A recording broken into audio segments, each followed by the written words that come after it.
గట్టిగా చప్పట్లు కొడదాం ఈ మూవీకి. అరే కల్కి అవతారం కథనే పిఎస్ఎస్ మూమెంట్ కథ. గట్టిగా చప్పట్లు కొడదాం.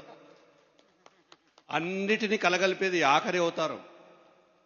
లేకపోతే పిఎస్ఎస్ మూమెంట్ ఆవిర్భావం అవసరం లేదు, పిఎస్ఎస్ మూమెంట్ ఆవిర్భావం అవసరం లేదు, పత్రిక గారి జన్మము అవసరం లేదు, ప్రియుడి మాస్టర్ల మన అవసరము లేదు ఈ భూమి మీద. అర్థమైందా? కల్కి కథనే పిఎస్ఎస్ మూమెంట్ కథ.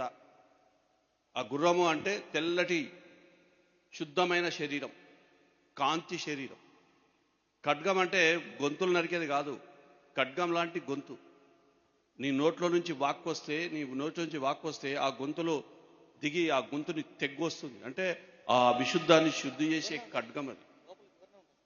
సో అందుకని ఇదంతా మన పిఎస్ఎస్ మూమెంట్ సినిమానే. ఈ అబ్బాయి గట్టిగా చప్పట్లు కొడదాం. 19వ తారీఖు నాడు రిలీజ్ అంట సినిమా. యూట్యూబ్లో వస్తుంది, అందరూ చూడాల, చూసి దాన్ని లైక్ కొట్టాల. అంతేనా?